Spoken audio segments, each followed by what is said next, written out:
Bismillah. Assalamualaikum warahmatullahi wabarakatuh.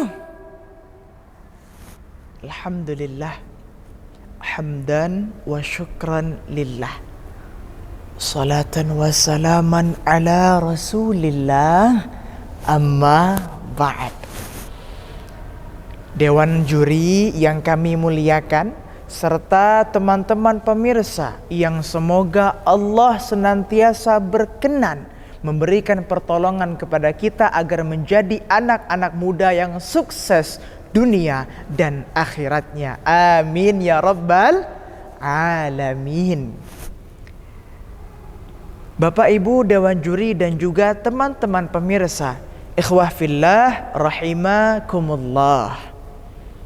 Pada kesempatan kali ini, saya akan menyampaikan sebuah tausiah yang berjudul Makan Bakwan. Apa tausiah? Makan bakwan itu singkatan, ya. Menjadi generasi muda Islam idaman, bekal untuk negeri di masa depan. Jadi kalau ada orang ngomong singkatan jangan langsung dipotong ya. Nanti dikira apa judul ceramah Zia nih, kok makan bakwan? Gitu ya. Jadi harus dengar dulu baik-baik. Ikhwah fillah rahimakumullah. Berbicara mengenai generasi muda Islam idaman, kita ambil dulu generasi mudanya. Dalam buku kajian tematik Al-Quran tentang kemasyarakatan, salah satu penulisnya, Bakri Lakajong, pada halaman 290 beliau mengatakan, "The progress of the younger generation is seen as a brightness of the future, and the regression of the younger generation is seen as a darkness of the future." Kemajuan generasi muda dipandang sebagai kecerahan masa depan, dan kemunduran generasi muda dipandang sebagai problem kesuraman di masa depan. Dari tulisan tersebut kita bisa memahami bahwa generasi muda ini merupakan suatu tonggak terpenting dalam kemajuan suatu negara. Dialah indikator negara ini maju atau tidak. Sebab apa? Nanti di masa depan yang ada sekarang orang-orang tua kita, mohon maaf, akan berpulang kepada Allah. Yang gantiin siapa? Kita. Maka kita coba lihat realita. Ya, kita minta ampun sama Allah. Anak-anak muda kita sekarang gimana kondisinya? Aman kok Bang? Aman kok Zia? Soleh semua, baik kok, sholat. Iya, tapi tidak semua. Masih banyak yang maksiat di luar, masih banyak yang pacaran, masih banyak yang jauh dari Allah, masih banyak yang malas sholat, malas baca Quran. Bahkan terakhir ada data riset, umat Islam di Indonesia itu hanya 30% yang sholat. Gimana? Kalau kayak gitu kondisi generasi muda kita, nanti di masa depan yang gantiin itu kita. Mau jadi apa negara ini kalau kayak gitu bentuknya? Ikhwah fillah rahimakumullah. Berlanjut dari situ, kita bahas juga di Quran surah Al-A'raf ayat 96. Suatu cara dari Allah agar negara kita ini bisa maju. Apa kata Allah? A'udzu billahi minasyaitonir rajim. Walau anna ahlal qura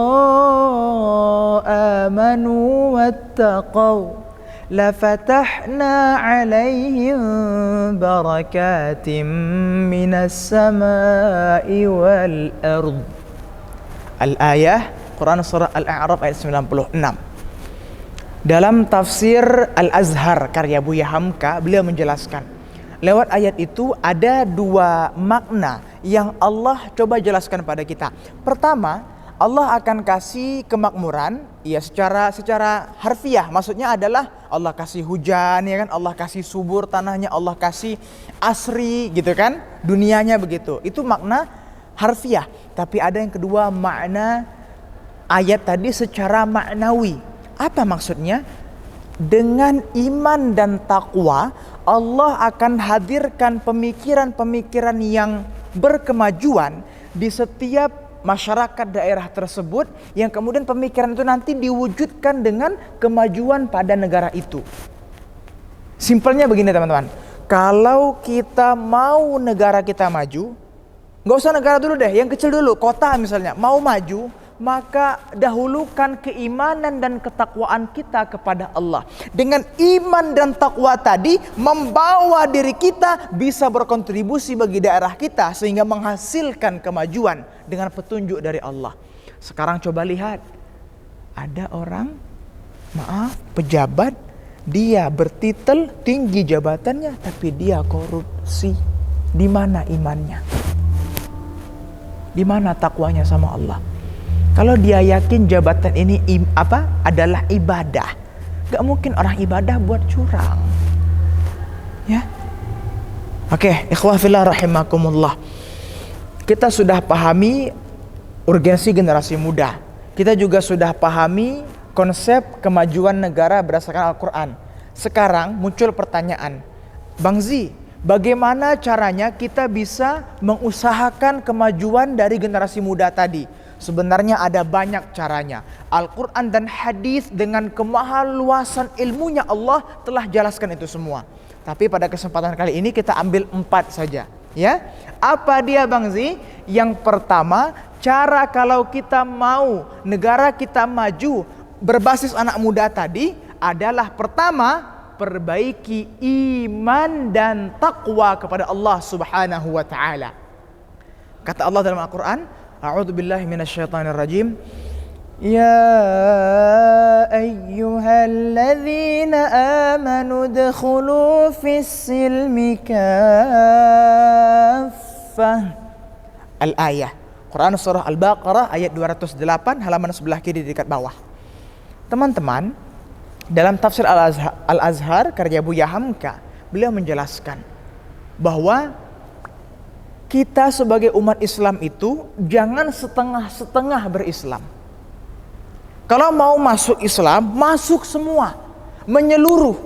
Artinya apa? Kalau jadi orang Islam, lakukanlah apa yang Allah dan Nabi Muhammad perintahkan. Masalahnya anak muda sekarang, dia muslim, tapi muslim hanya sebatas di KTP. Sholat tak mau, pacaran lancar, sedekah tak mau, sosial tak peduli, mau jadi apa?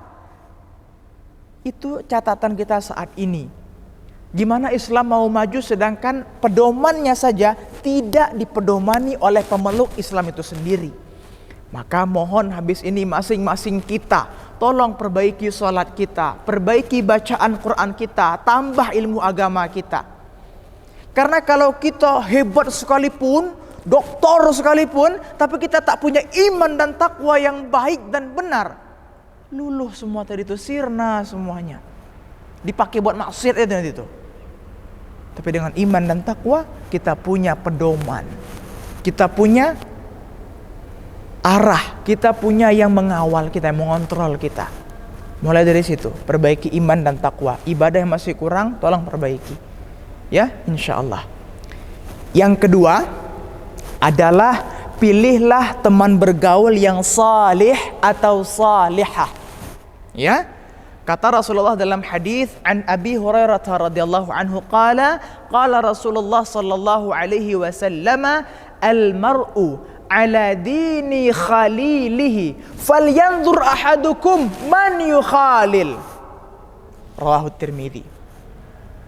Nih, saking visionernya Rasulullah, kata Nabi, seseorang itu dilihat dari siapa teman dekatnya, agamanya itu. Maka lihatlah dengan siapa kamu tuh berteman. Maka ikhwah fillah, penting saat ini kita sebagai generasi muda perlu kita itu dakwah bareng-bareng. Perlu kita itu komunitas hijrah bareng-bareng. Kenapa? Kalau kita sendiri-sendiri, apalagi teman-teman kita orang yang toksik, kita kena. Soleh pun kita, tapi kita tidak peduli dengan pergaulan kita. Dari yang soleh kita jadi salah. Kalau dalam lagu yang sekarang viral di TikTok apa? Disitulah kau mulai terbawa arus. Nah, itu lagu tuh relate sebenarnya. Kenapa? Banyak orang-orang yang dia mungkin alumni pondok, dia udah soleh dari awal, tapi karena kawan-kawannya orang yang salah, dia jadi ikut salah. udah panjang hijabnya, tapi karena teman-temannya hijabnya pendek lilit semua. Terus ngejek, apa sih kayak ibu-ibu, dia potong jilbabnya, dia pendekkan jilbabnya. Yang laki-laki, apa sih nggak ngerokok, nggak hebat, ngerokok dia, minuman keras dia. Apa sih hari ini nggak pacaran, dasar kudet, pacaran dia akhirnya. Karena apa? Karena temannya. Itulah pentingnya teman bergaul kita. Ya, mohon habis ini cari. Bang Zi susah nyarinya. Ya coba pelan-pelan kita cari di masjid, kita cari di kajian. Hidayah tuh kita jemput. Insya Allah nanti Allah yang kasih. Gitu ya. Itu yang kedua. Yang ketiga adalah sibukkan diri kita dengan hal-hal yang bermanfaat. Poin ketiga ini nanti nyangkut dengan poin keempat. Kita bahas yang ketiga dulu. Dalam hadis kata Rasulullah, an Abi Hurairah radhiyallahu anhu qala Rasulullah sallallahu alaihi wasallam, min husni islamil mar'i tarkuhu ma la ya'ni. Rawahu Tirmidzi. Kata Rasulullah, salah satu tanda baiknya iman seorang muslim itu adalah dia tarkuhu ma la ya'ni, meninggalkan sesuatu yang tidak bermanfaat bagi dirinya. Maka kita sebagai anak muda, mohon jangan dikit-dikit aku gabut, aku nolep, jangan. Masih banyak amal soleh yang belum kita lakukan, terus kita bilang aku nggak ada buat nih, gabut. Kemana aja lu dari kemarin? Masih banyak amal soleh yang belum lu kerjain. Nah, poin ketiga nyangkut keempat. Apa dia? Lakukan dakwah amar ma'ruf nahi mungkar.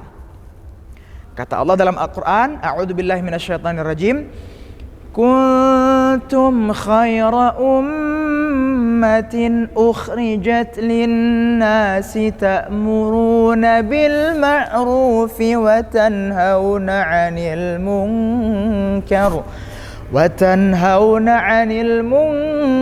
wa tu'minuna billah.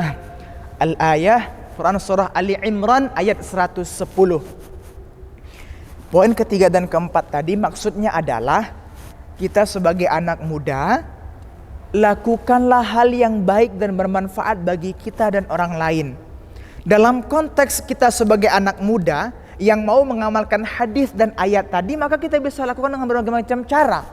Misal, kita yang punya kemampuan public speaking, gunakan public speakingnya buat mendakwahkan agama Allah. Bikin tuh konten di media sosialnya, sampaikan ayat-ayat Allah, sampaikan hadis-hadis Muhammad, kemas dengan cara yang menarik, yang anak muda suka dengarnya. Teman-teman yang pandai bikin konten, bikin desain, bikin animasi, buat konten yang memasukkan unsur dakwah dalamnya. Kita kalahkan konten-konten yang tak baik di luar sana tuh.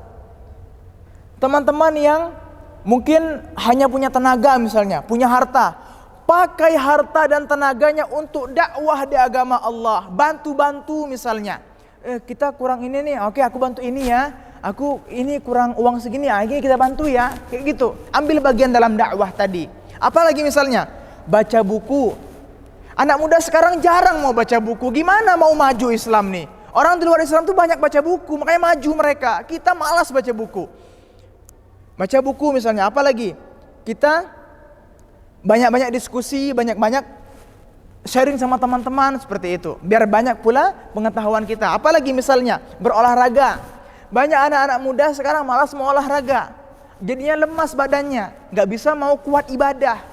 Paksain buat olahraga, apa kayak nge-gym, kayak kardio, kayak lari, kayak push up, kayak apa kayak gitu. Banyak di YouTube tutorialnya olahraga.